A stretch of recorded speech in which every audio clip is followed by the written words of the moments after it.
오늘 우리에게 주실 하나님 말씀은 요한복음 4장 39절에서 42절입니다. 목사님 지난번에 왜 4장 다 끝내놓고 또 하시나요? 읽긴 42절까지 읽었는데 제가 시간 관계상 39절부터 42절까지를 설교를 내용을 못했습니다. 그래서 오늘 한번 요 39절에서 42절까지 한 번 더 하고 4장을 마치겠습니다. 여러분 앞에 제가 이제 질문을 하나 드리겠습니다. 나는 월급을 500만 원 받고 있어요. 이것도 많이 받죠. 제가 그냥 푸짐하게 해서. 근데 나 빼놓고 다른 사람 다 1000만 원씩 월급을 받아요. 이게 이제 첫 번째 경우입니다. 그 이제 두 번째는 어떤 세상이냐? 내가 월급을 500만 원보다 적은 400만 원을 받습니다. 근데 나니 다른 모든 사람들은 나보다 적은 200만 원을 받아요. 아까 500만 원 받을 때 다른 사람은 2배 더 많은 1000만 원을 받았는데, 이제 두 번째 경우는 좀 적은 난 400을 받지만 다른 사람은 다 200을 받습니다. 자, 여러분 전자 세상에 살고 싶어요? 후자 세상에 살고 싶어요? 어떤 경우요? 어떤 경우요? 후자가 많죠. 물론 사람에 따라 좀 다를 수는 있지만은 이걸 이제 사회학자들이 실제로 이렇게 조사를 해봤대요. 그러니까 많은 퍼센테이지가 후자를 선택하더래요. 나는 500 받고 다른 사람 1000만 원 받는 것보다 조금 적게 받아도 다른 사람이 나보다 적게 받는 게 좋다. 이걸 많이 선택하더래요. 그 두 번째 질문을 또 이제 던졌습니다. 나는 1년에 휴가가 4주인데 다른 사람은 다 1년간 휴가 8주예요. 이게 첫 번째 경우고, 근데 두 번째는 또 뭐냐? 나는 휴가가 4주보다 적은 2주예요. 그런데 다른 모든 사람들은 휴가가 나보다 적은 1주예요. 1년간에. 자, 그럼 여러분들은 어느 세상에 살고 싶으세요? 전자, 후자? 휴가가 나는 4주고 다른 사람은 다 8주예요. 전자가 그거예요. 후자는 그보다 적은 나는 2주예요. 근데 다른 사람들은 나보다 적은 1주예요. 어떤 걸 선택하겠어요? 여기에 대한 답은 앞의 질문과 달랐대요. 그러니까 비슷하긴 한데 대부분 사람이 뭘 선택했냐? 이거는 전자를 선택했대요. 그러니까 그냥 4주, 다른 사람이 나보다 2배가 휴가기간이 많다 해도 나는 그냥 그래도 2주보다는 난 4주 있는 걸 선택하겠다. 자, 그러면은 왜 이런 결과가 나왔을까요? 학자들의 분석이 그래요. 이게 그 성격이 다르다는 거예요. 그러니까 돈은 뭐죠? 소유 개념이에요. 소유. 내가 가진 것, 내 것, 이런 개념이에요. 근데 두 번째 휴가라는 건 뭐냐면은, 휴가라는 건 뭐죠? 소유가 아니라 즐기는 거, 다른 말로 하면 경험이에요. 경험. 그 학자들의 경험. 그러니까 소유라는 건 사람들의 본성상 남과의 비교를 통해서 비교 우위 때문에 행복이 왔다 갔다 한다는 거예요. 절대 수치는 높다 해도 다른 사람에 비해서 비교해서 낮으면 행복 수치가 낮다는 거예요, 지수가. 근데 경험이라는 거는 남과의 비교 우위가 아니라 되게 절대치를 가지고 사람들이 행복해 한대요. 절대치를 가지고. 그러니까 모든 사람 해결적으로 똑같은 건 아니지만은 그런 결과가 나왔어요. 그러니까 이 조사를 통해서 이제 생각하게 되는 게 뭐냐면, 사람은 진짜 행복하기 위해서는 소유가 많은 것보다는 어떤 경험이 많은 게 그 사람의 삶에 행복을 줄 수 있는 좋은 조건이구나. 그래서 이제 서양 사람들은 그런 얘기 많아잖아요. 아이들에게 인생의 좋은 것을 가르쳐 주려면은 학교나 그런 공부 이전에 여행을 보내라. 그런 얘기를 하잖아요. 거기서 여행이라는 건 관광이 아닙니다. 여행. 저도 사실은 굉장히 아쉬운 게 있냐면은 깍꿍이를 데리고 학교 1년간 그만두게 하고 1년간 전 세계를 관광 말고, 호텔 잡아서 하는 관광 말고 그냥 차 하나 끌고, 서양 사람들 중에 그런 경우도 가끔가다 있더라고요. TV 나오는 거 보면. 여기저기 다니면서 경험을 하면은, 인생에 대해서 많은 것을 경험하게 될 텐데. 그럼 굉장히 해보고 싶거든요. 근데 이제 여건과 환경이 허락지 않아서 못 하는데, 나중에 어차피 컵버리면 소용이, 제가 은퇴라도 하면은 저는 저 혼자라도 해보고 싶어요. 뭐야, 늙어서 하게 될는지 모르겠지만은. 그래서, 왜냐하면 학교 공부라는 건 책을 통해서 하는 거는 경험은 경험인데 간접적인 경험들이에요. 그렇게 여행에서 하는 거는 이게 직접적인 경험들이거든요. 그러니까 경험을 하긴 해도 경험이 사람의 행복에 굉장히 도움을 주는데 그 경험도 어떤 경험이어야 하냐 하면은 여행을 통해서 보면은 이게 직접적인 경험이라야지 더 크게 영향력을 미친다 그 얘기예요.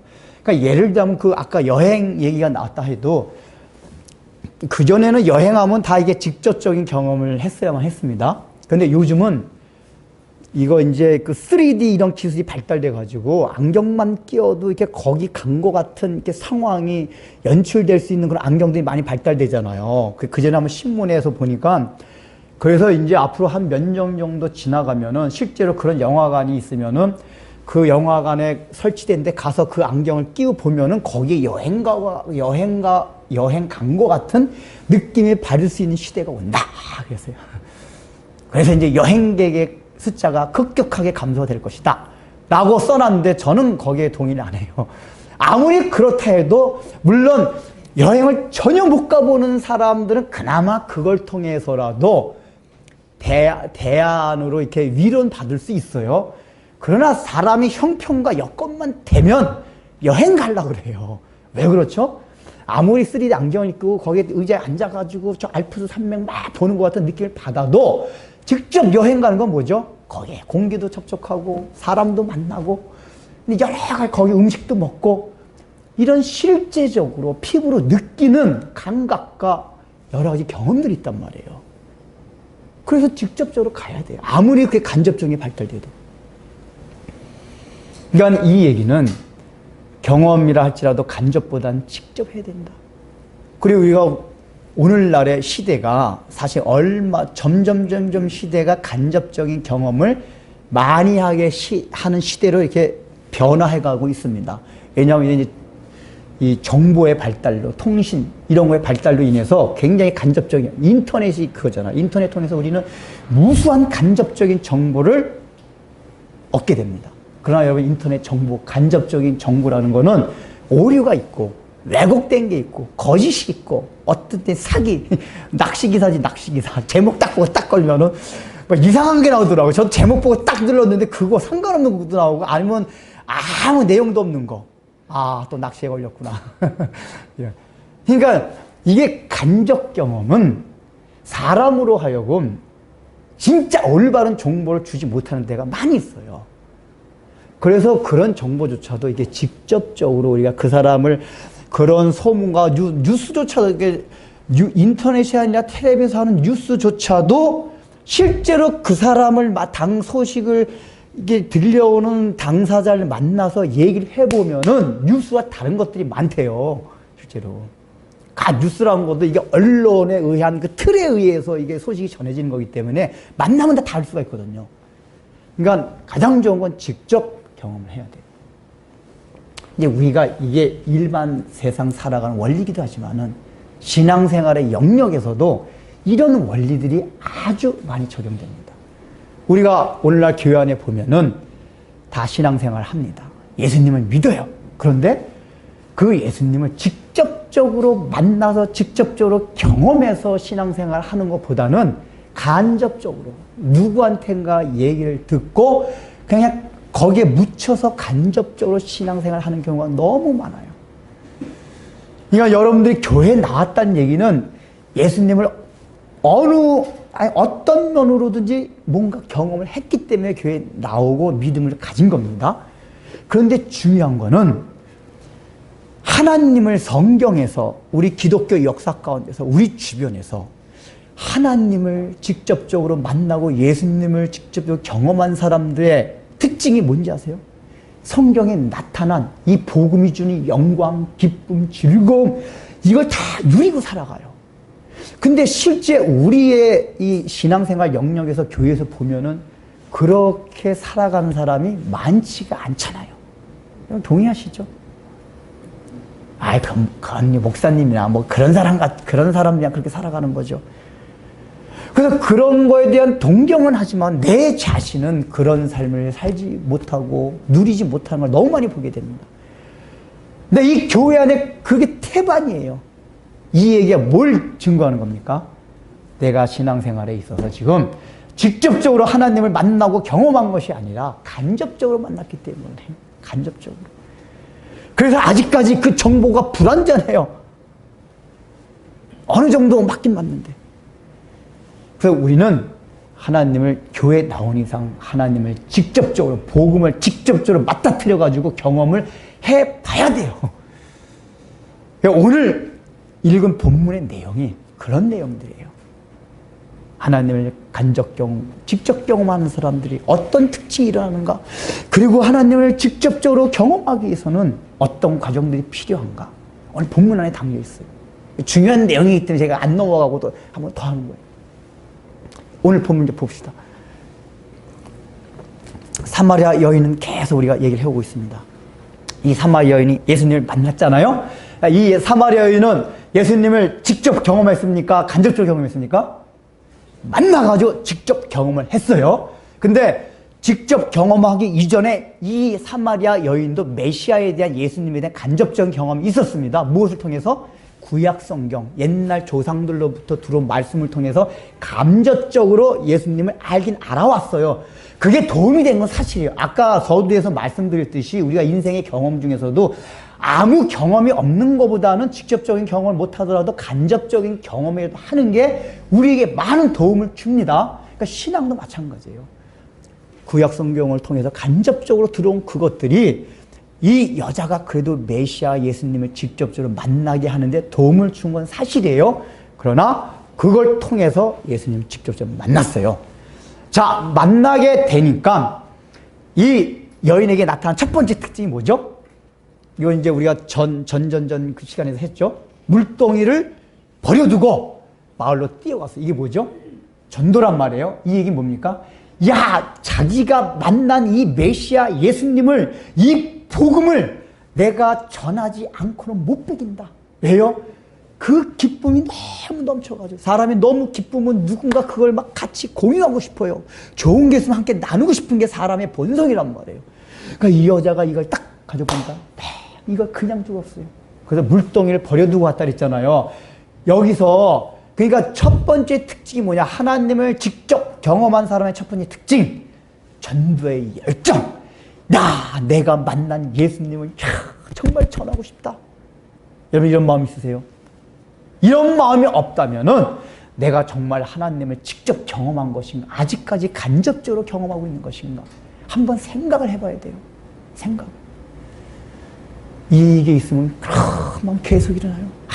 이거 내가 받은 이거 보고 내가 만난 그 예수님 전하고 싶어야 돼요.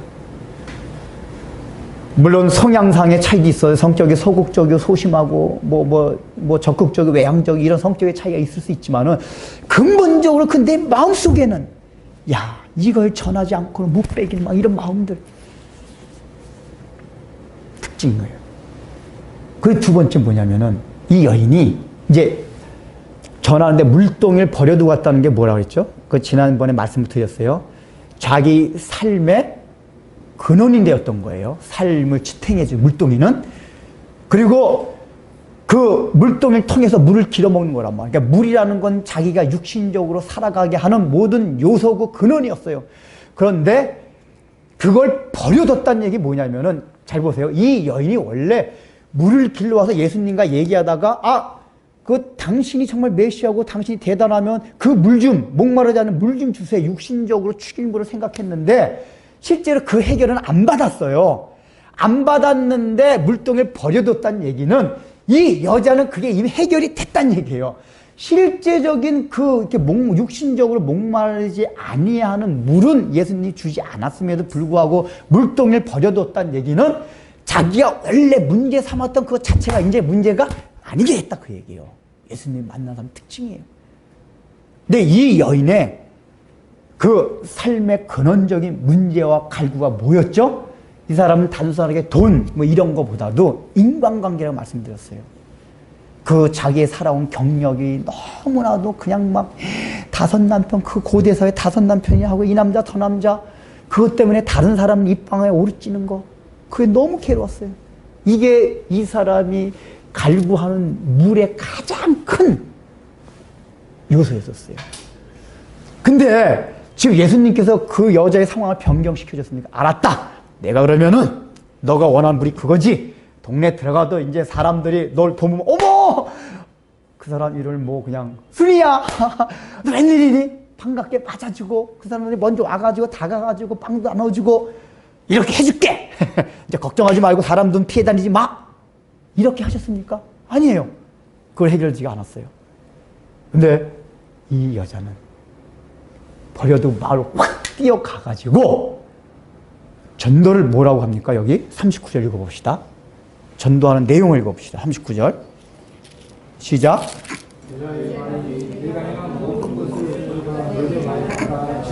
예, 여자의 말이 그러니까 이 사람이 전도하는 말이 내용이 뭐냐? 내가 행한 모든 것을 그분 예수님이 내게 말하였다 이거예요. 이게 무슨 내용이죠? 내가 행한 모든 것 이게 뭡니까? 그 사람이 걸어온 삶의 자체를 말해요. 이 걸어온 삶의 자체는 이 여인이 가장 부끄럽게 생각했던 것, 다른 사람은 제발 이걸 알지 말고 알았다 하더라도 제발 입 밖에 좀 내지 말고 싶었던 그거, 이 내용을 사람들한테 막 얘기하는 거예요. 이거. 그러니까 전도하는 방식이 뭐냐면 자기가 가장 수치스러웠던 거, 부끄러웠던 거, 이거를 얘기해요. 이거를. 이 얘기는 뭐죠? 이 여인이 원래는 그것 때문에 다른 사람 눈을 피해 다녔어요. 그리고 혹시라도 만나가지고 누가 무슨 얘기 살짝이라도 비추려고 하면 그 얘기 하지 마! 그 얘기 하지 마! 제발 그 얘기는 스톱! 이런 식이었는데 지금은 자기가 스스로 오! 야! 다 나와봐! 저 여인 미쳤나? 그러면서 뭐라고 얘기를 해요? 내가 옛날에 그렇게 살아왔잖아. 남편 5씩이나 두고 개차반 같이. 이거를 스스로 말한단 말이에요. 여기서 우리가 알 수 있는 게 뭐죠? 이 여인은 이미 그 문제가 해결된 거예요. 예수님을 직접 만나면서 상황과 환경은 달라지지 않았는데 상황과 환경을 달리 볼 수 있는 안목과 해석의 능력이 생긴 거예요. 옛날에는 수근수근 하는 것 때문에 저겠어요. 근데 그게 문제가 안 됐어요. 복음의 열정과 예수님 만난 그 기쁨 때문에. 봐봐. 근데 그게 뭐죠? 자기의 연약함 때문에 만났어요. 그러니까 연약함이 막 자랑하는 거예요. 우리는 복음을 제대로 만난 사람, 예수님 만나는 특징이 뭐죠?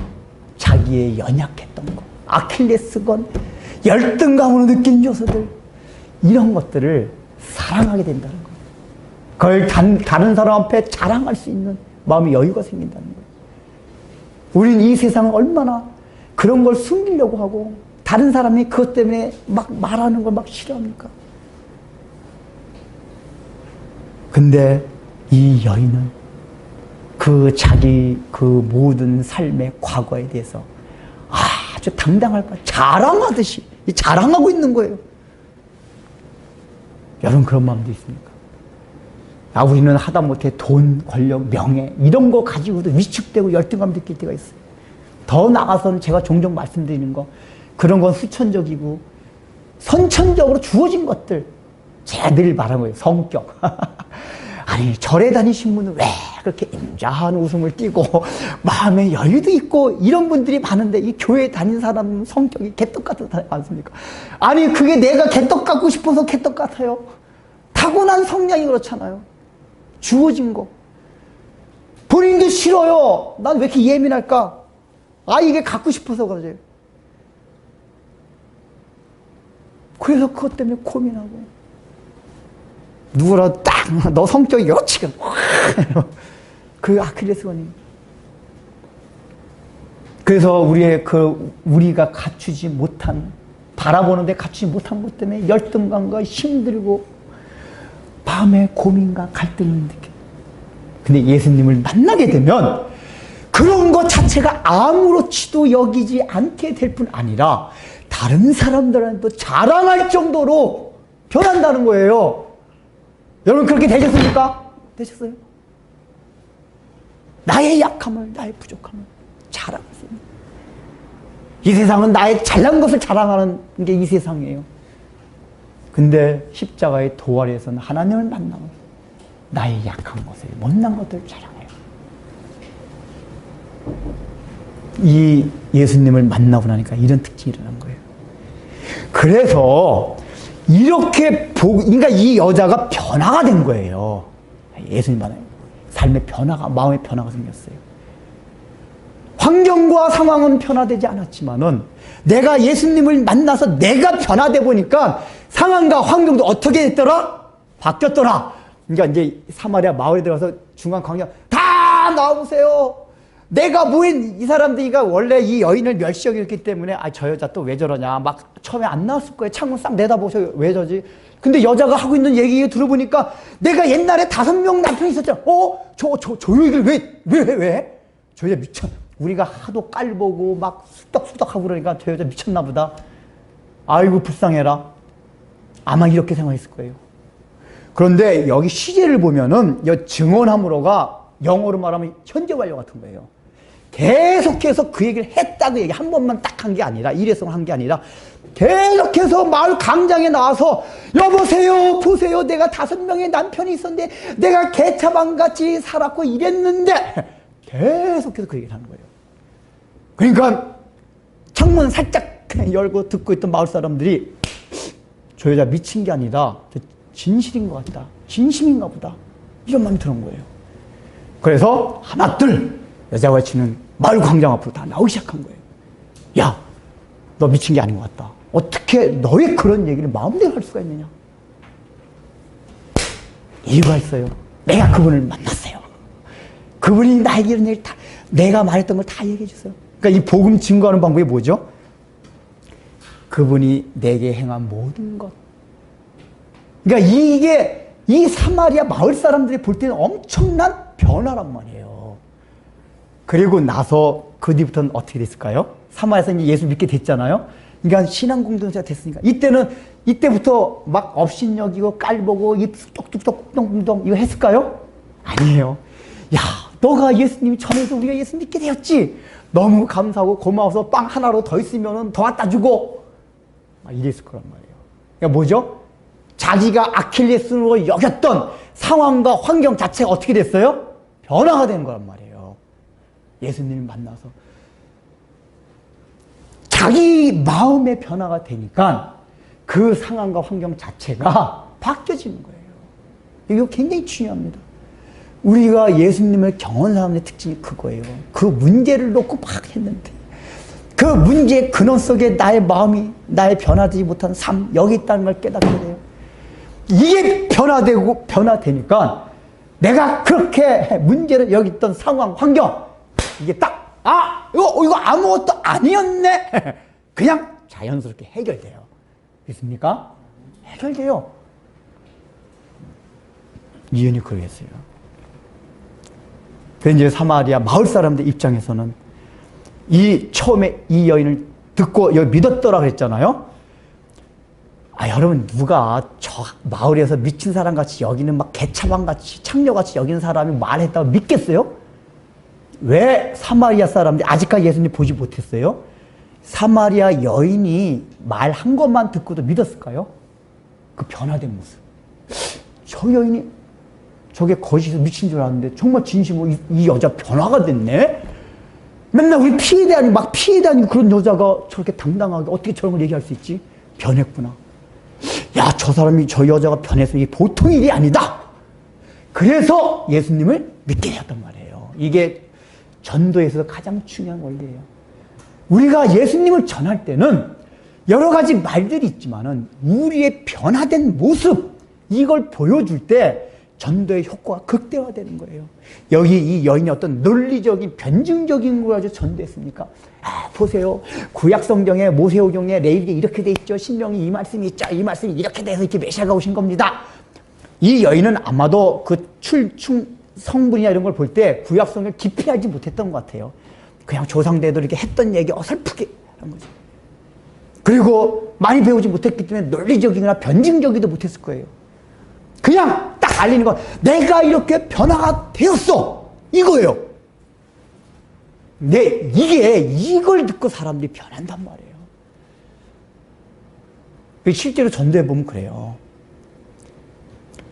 어느 신학 교수가 자기 친구한테 이제 오랜만에 만나가지고, 실제 그래, 전도했대요. 그분이 근데 하신 말씀이 한 2시간 동안 이제 했더니 이 친구가, 알겠어. 다 이해되네. 오케이, 알겠어. 그리고 끝이었대. 가고 나서 예수 믿는다는 얘기였고. 되게 허망하대. 그 신학 교수가 굉장히 그 논리적으로 아주 논리정연하고 아주 변증을 잘하는 인물이었거든요. 그래서 그 친구도 지성이니까 그 최대한 변증과 논리가 싹 설명 다 했는데, 내가 오해됐더니, 그래, 그러네. 그래. 그래, 그걸 끝이에요. 그래서 이분 하신 얘기가 그거였어요. 전도는 이게 아니구나. 우리의 변화된 삶의 모습을 보여주는 거구나. 여러분들 그걸 느끼죠? 어떤 사람 변화된 모습을 보면은, 저는 저 친구 가진 것도 없고 아무것도 없는데 환경을 보면 참 그냥 맨날 욕하고 고민하면서 살아야 되는데 기뻐하고 살아가는 거 보면은, 제가 믿는 예수는 좀 다른가 보다. 복음에 관심을 가져요. 우리가. 여러분 이렇게 변화되셨습니까? 가정에서, 직장에서, 사회에서, 친구 사이에서. 쟤를 보니까 옛날에 나를 알던 사람들은 변화된 걸 알 수가 있겠고, 옛날에 나를 알지 못하는 사람은 제가 지금 상황과 형편을 보면은 저렇게 살 수 있는 게 아닌데, 우리가 보통 생각으로는 어떻게 저렇게 살아가지? 그런 마음들을 먹게 하십니까? 진짜 다르다.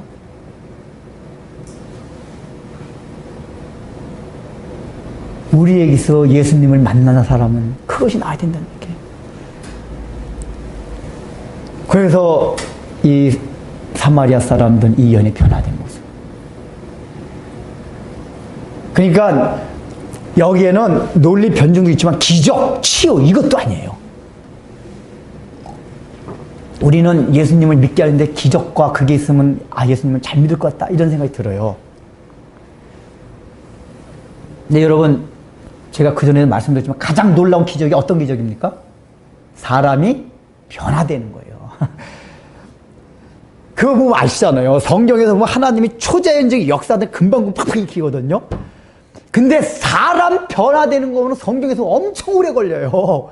수십 년이고요. 하나님이 초자연적인 거 눈 깜빡해서 다 일으키는데, 사람 변화시킨 건 하나님이신데도 야곱 변화시킨 거 가지고 돼요. 전생에 걸쳐서 변화시켰어요.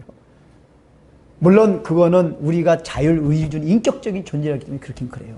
이 얘기 뭐냐면은, 사람이 인격적인 존재가 변화된다는 게 이 우주 만물 가운데서 가장 어려운 일이에요. 암병 사기가 낫는 것보다 더 힘든 거고, 홍해바다가 갈라지는 것보다 더 힘든 게 사람이 변화되는 거예요. 그게 기적이란 말이에요. 그걸 보면은 예수님, 금요일 날도 잠깐 말씀드렸는데 이상구 박사 아시죠? 옛날에 KBS에서 T인파하고 엔돌핀 신드롬 일으킨 그전에 안식교인이었죠. 근데 이분이 2년 전에 안식교에서 개신교로 개종을 했대요. 이제 안식교의 교리가 잘못됐다는 깨닫고 한번 간증하는 게 나오더라고요. 근데 이제 이분이 간증하는 건데 무슨 내용이 있냐면, 하나님을 처음 만났을 때 어떤 식으로 만났냐면, 이분이 원래 연대 의대 다닐 때 엄청난 극혐오, 기독교에서 극혐오주의였대, 안티. 그래서 거기서 채플 딘다든가 기독교 활동하는 사람 보면 일부러 꼭 걸고 넘어져가지고, 야 미친놈들아, 너 이런 성경을 믿냐? 맨날 그렇게 했었대요. 근데 하여간 이제 시간 관계상 그건 딱 다 생략을 하고, 이분이 이제 미국 가가지고 이제 병원을 하는 가운데 어느 날 이제 하나님을 믿고 싶다는 마음이 생기기 시작했대. 이제 그 과정 생략합니다. 지금 시간 관계상 금요일 들은 분들 아시겠지만. 그런데 하나님의 계심을 알 수가 없잖아요. 그래서 이분이 하나님 계신 거 그냥 가정을 하자. 계시다 가정하고 오라고 기도했냐. 이제 병원 다 진료 끝나고, 하나님 당신이 정말 계신다면, 살아있다면 나 믿고 싶으니까 하나님 한번 보여주세요. 이렇게 했대요. 이제 30분간 시간 정하겠습니다. 나타나세요. 30분간 나름대로 하나님 당신이 계신다고 제가 가정을 합니다. 계신다면 30분에 나타나 주세요. 어쨌든 그런 식으로 했대요. 기도하는 기도를. 그 30분 딱 이제 시간 이제 알람 맞춰놓고 딱 해가지고 됐는데도 아무 그게 없었대요. 그래서 뭐야, 하나님 이제 안 계신 거야? 내가 그렇게 했는데.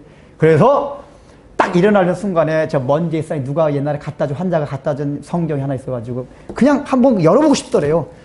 그래서 야, 이거나 열어보고 나가자 하고 성경을 딱 들켰는데 뭐가 나오냐면 우리 구약 성경에 족보들 막 950살까지 산 그 족보 얘기 있잖아요. 그게 딱 나왔대요. 근데 자기가 그걸 보면서 경악을 했대요. 여러분들 그 성경 보면서 경악할 일이 있어요? 경악할 일이 없잖아요. 근데 이분은 누가 막 969에 살았더라, 950까지 살았다, 이거 딱 보는 거야. 경악을 했대. 왜 경악을 했느냐. 그 이유가 기가 막혀요. 원래 이제 그 현대 의대 다닐 때는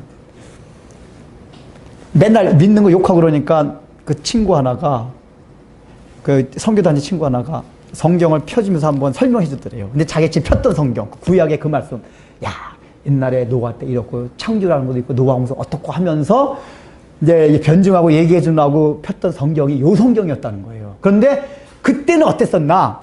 그 친구가 뭐 950살, 960까지 살고 이런 얘기 나오니까 야, 이 미친놈의 새끼야. 그러니까 성경은 뻥, 이거 거짓말이지. 950살 산다는 게 말이 되냐. 이러면서 막 욕을 했다는 거야. 그때는 이제 대학 다닐 때는. 근데 그날 진료를 마치고 성경을 딱 피는 순간 똑같은 성경 구절이었는데 딱 보는 순간 어떤 마음이 들었냐? 아니, 이 말이 맞을지도 모른다는 생각이 들더래요. 그렇게 극혐해가 이게 거짓말, 그런 마음이 갑자기 그날 성경 딱 피는 순간, 아니, 어쩌면 이게 맞을지도 몰라. 확실히 맞다, 이게 아니라 맞을지도 몰라. 반신반의하는 마음. 그것 때문에 경악을 했대요. 왜요? 자기는 도저히 그런 생각과 사고를 할 수 있는 사람이 아니다는 거예요. 탁월한 성향상. 이지적이고 논리적이고 이렇기 때문에 절대로 이런 걸 보면서 이게 맞을지도 몰라, 이런 생각을 할 수 없는 자였다는 거예요. 근데 보는 순간 이게 맞을지도 몰라. 이건 정말 하나님이라는 분이 계신 거구나. 나의 마음을 이렇게 작동시킨 거 보니까. 공감이 되세요? 그냥 그 이런 거 막, 다 사람마다 하나님 만나는 과정이 다 달라요. 내가 그 성경을 조금 믿게, 이 변화된, 그 변화가 하나님이 계시다는 증거구나. 그래서 하나님, 당신이 계신 걸 내가 믿겠습니다. 그냥 딱 결정을 하고 기도하고 믿기 시작했다는 거예요. 자기 변화된 거. 어떤 암병 났고, 막 사업이 막 망해다가 사업이 갑자기 확 일어나고, 물론 그것도 하나님 역사할 수 있지만, 그런 것보다는 내가 변화되는 게 가장 놀라운 하나님의 기적이고 능력이에요. 이간 사마리아 마을 사람들이 그 기적을 본 거예요. 이제 이 여인에게서, 야, 그래서 나와서 그 여인의 말을 듣고 예수님을 믿었는지라. 믿었어요. 자, 이렇게 믿게 되었는데 42절 읽어봅시다. 건너뛰어서 42절 시작.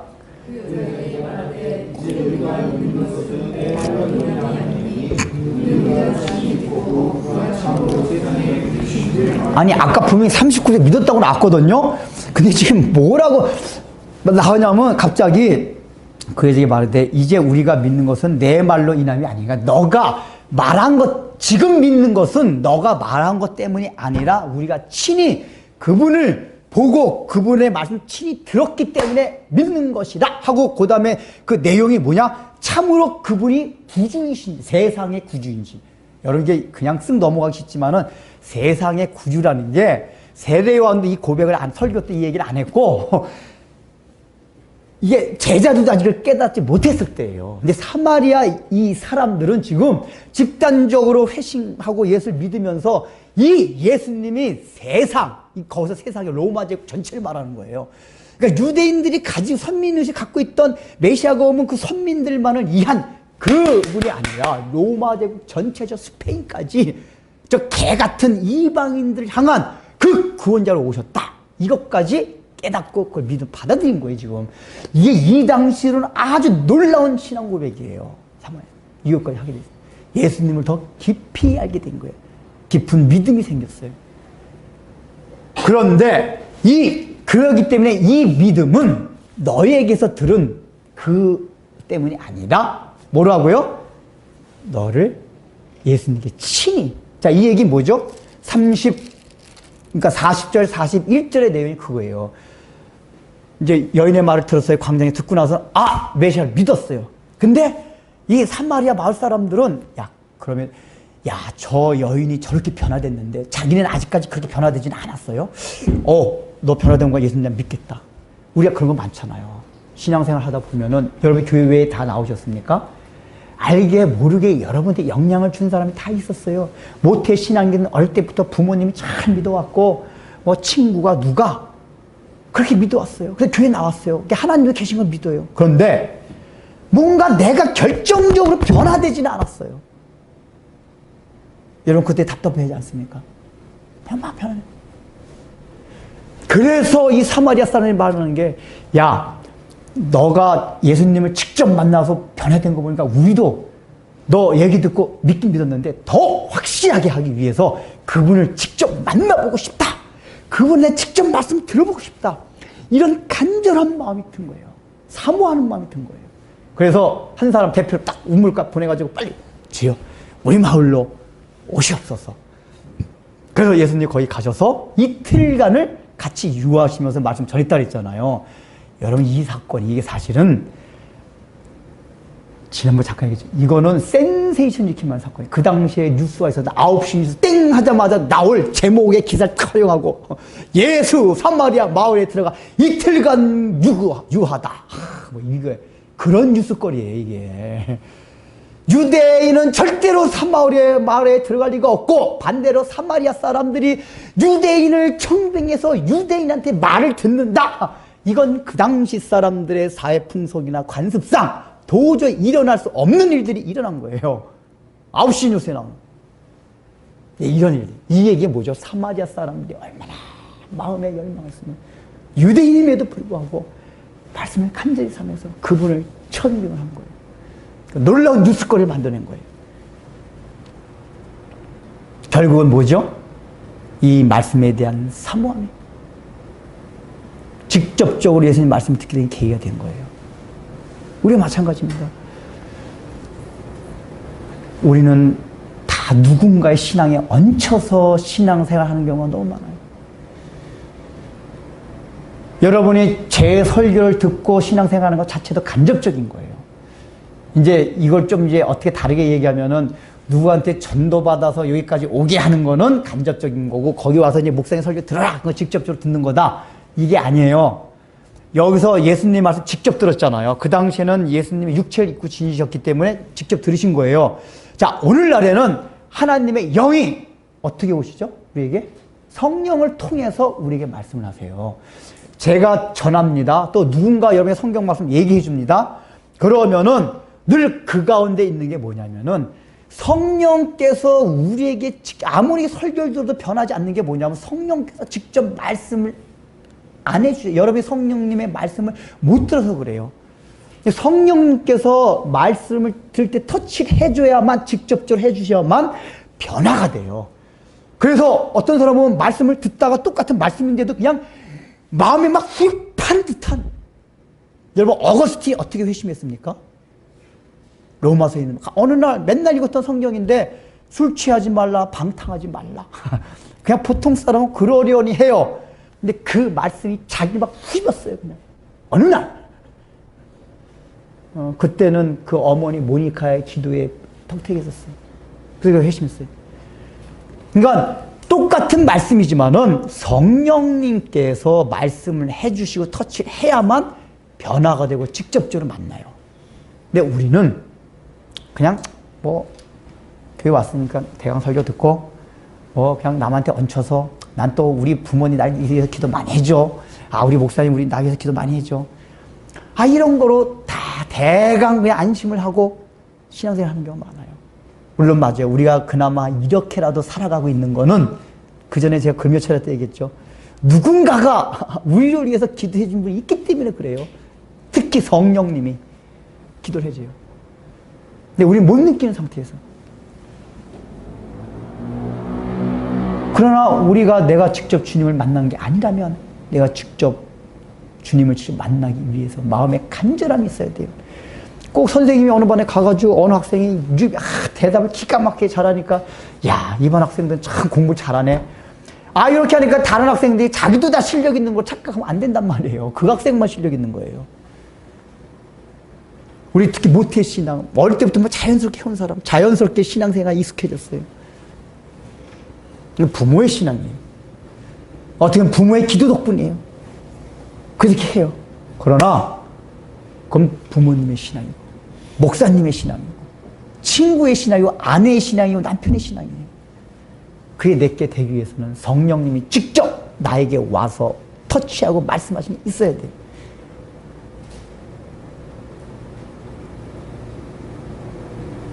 여러분, 오늘날 우리가 간접적인 것으로 인해서 얼마나 교회가 저 힘이 없고 복음의 능력이 나타나지 않아요. 8020이라는 법칙 아세요? 이탈리아 파테리라는 학자가 얘기한 건데, 가만 보니까 이탈리아 내에서 보니까 이 경제를 보니까 20%의 모든 부의 20%를 어떤 사람이 가지고 있더래요. 그래서 이제 경제학자들이 얘기하는 게 마케팅을 할 때는 20%의 부유한 사람을 딱 초점을 맞추고 마케팅을 해야 성공한다. 80%의 이게 아니라 해가지고 그게 이제 일반 사회 현상에도 적용이 돼가지고 모든 게 사회 현상들을 보면은 그 구성원 가운데 20%의 사람들이 80%를 이끌어간다. 이제 개미 세계도 학자들이 별별 연구 다 하는데 이 개미가 군집생활 하잖아요. 근데 우리는 개미가 이제 맨날 개미와 배짱이 얘기 들어가지고 개미 열심히 일하는 줄 알고 있는데 실제 조사를 해보니까 개미들도 군집생활 하면서 한 20%만 열심히 일하고 나머지 80%는 띵가띵가 거린대요. 가까 놀고 거기 20%에 묻혀가지고 이렇게 한대요. 왜 학자들이 놀래가지고 어떤 생각을 했냐면은 그 열심히 일하는 20%만 따로 띄어서 실험을 해봤대요. 얘네 어떻게 하나. 어떤 결과가 나왔는지 아세요? 그 사람들이, 그 개미들이 열심히 일했을까요? 아니에요. 근데 20% 따로 딱 떨어 놓으니까 그 중에서도 한 20% 정도만 열심히 일하고 80%는 또 놀더래요.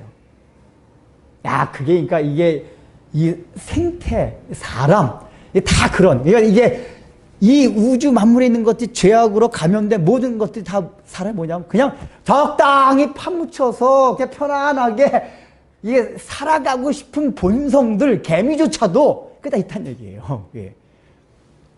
근데 우리도 이런 식으로 신앙생활을 한단 말이에요. 예, 교회 봉사래도, 교회, 대형 교회 같은 데 가면 봉사, 늘, 그래서 대형 교회 하면 더 힘들어요. 많은 사람을 이걸 이렇게 유지하기 위해서 시스템이 더 많아야 되는데 봉사할 사람은 적어요. 그러니까 맨날 봉사하는 사람이, 우리 그 전에 제 큰 교회 있을 때 보면 임원을 맡았다 하면 그 1년간 휴가 모두가 다 끝이에요. 자기 생활이 없어요. 봉사하려면. 근데 맨날 그 사람이에요. 다 하기 싫어요.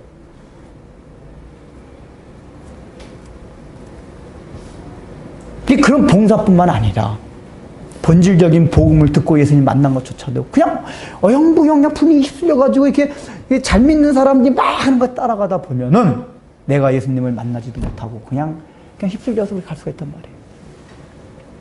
이제 거기서 벗어나자 그 얘기예요. 우리의 모습을 자세히 살피고.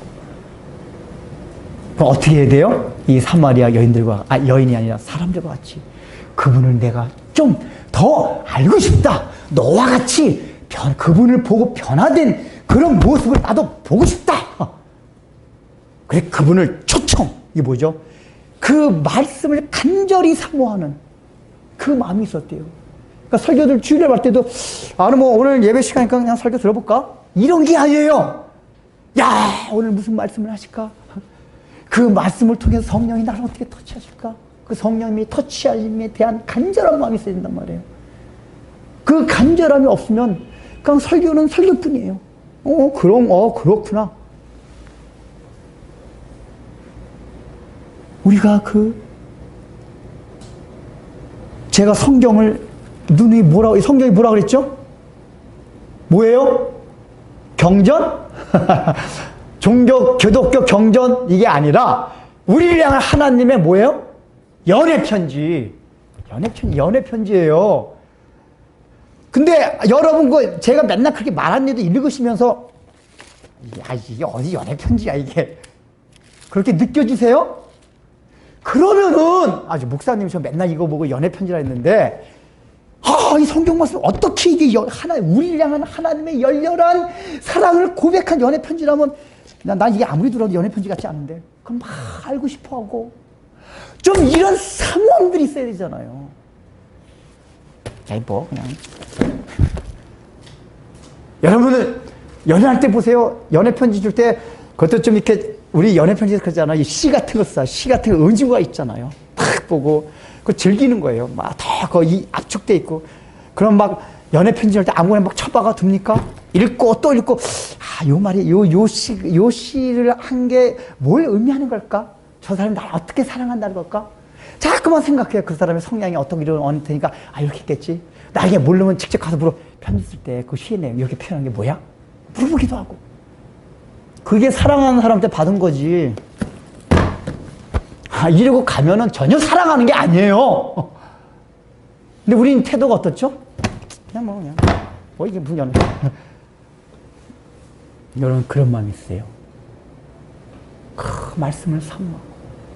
나도 변화된 사마리아 그 우물가 여인과 같이 변화되고 싶다. 그 성령이 나를 터치해주려고 한다. 직접 만나고 싶다. 분명히 우리 주변과 역사 가운데 그런 사람이 있었단 말이에요. 있었기 때문에 왜 그런 생각을 했단 말이에요. 없으면 몰라요. 하다못해 여러분 가운데 제가 늘 말하잖아요.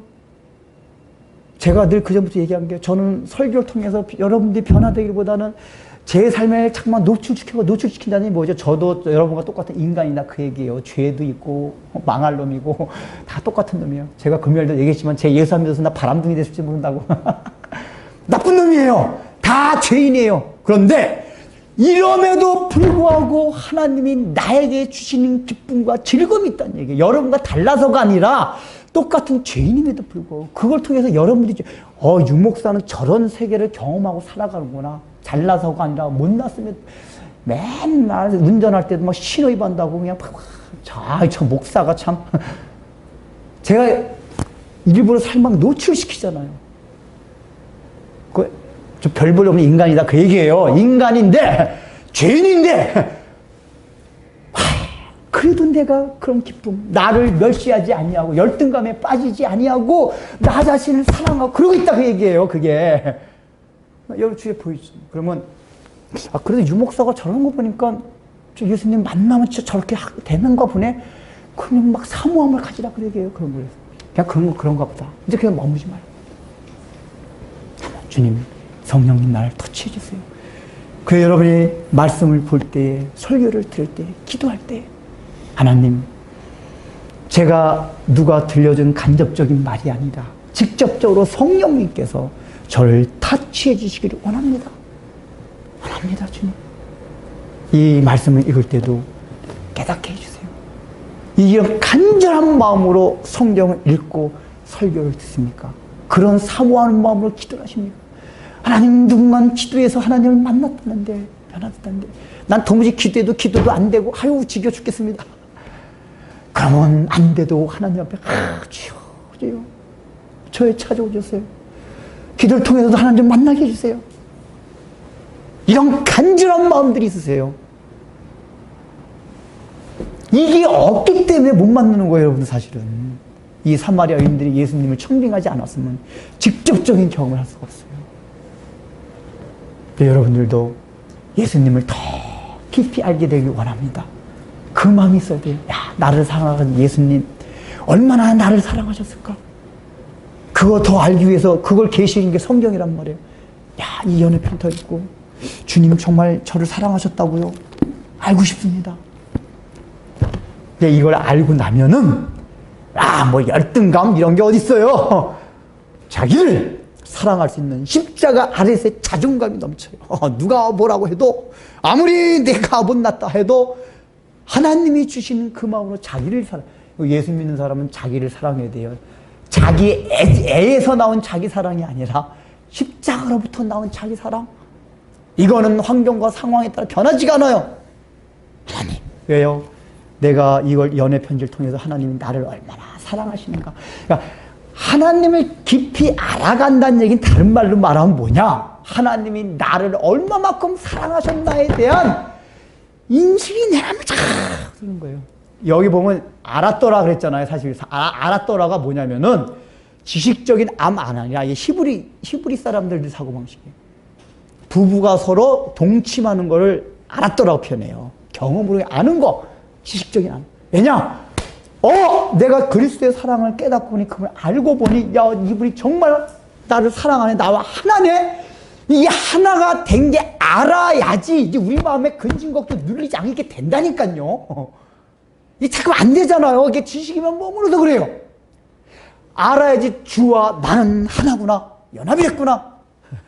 내게 죽고 주님 내거 많이 맞나 이거?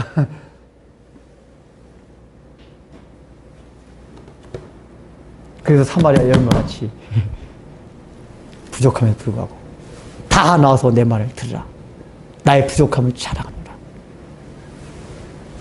그래서 내가 갈구했던 인생의 모든 문제들이 다 해결될 수가 있습니다. 여러분도 그런 예수님을 직접적으로 경험하시기 바랍니다. 봉헌 기도하겠습니다. 하나님 아버지, 참으로 이 땅 가운데 육신을 얻고 오셔서 저희들을 만나 주심으로 하나님의 자녀가 되게 해주신 그 사랑과 은혜를 감사하며 봉헌합니다. 참으로 하나님 아버지, 그럼에도 불구하고 우리가 누군가에 의해서 복음을 듣고 예수를 믿긴 믿었지만은 아직도 그 믿음이 나를 변화시킬 수 있는 그런 간접적인 믿음에 머물러 있는 상태가 얼마나 많이 있습니까? 이제 그런 믿음에서 벗어나서 더 깊고 높은 그 믿음을 향하여 그것을 위하여 우리가 하나님 아버지 나에게 전해진 그 예수님이 어떤 분인지 알길 원하고 그분이 나를 얼마만큼 사랑하셨나 이걸 알기 위하여 참으로 말씀을, 기도를, 주님을 만나기를 간절히 사모할 수 있도록 은혜를 베풀어 주옵소서.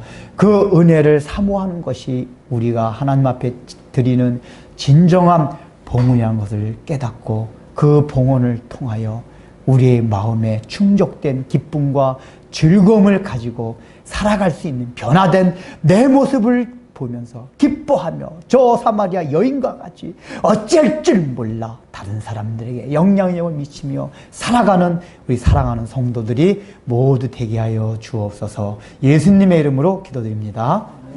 축도하고 예배 마치겠습니다. 이제는 우리 구주 예수 그리스도의 무한하신 은혜와 하나님 아버지의 놀라우신 사랑과 성령님의 감동과 위로하심이 오늘 이 말씀을 듣고 나도 이제 간접적인 경험에서 머무르는 것이 아니라 직접적으로 주님의 말씀을 듣고 그것을 내 마음에 받아들여서 내 삶의 변화를 맛보기를 소망하는 우리 사랑하는 성도들 위해 이제부터 영원토록 함께 있을지어다.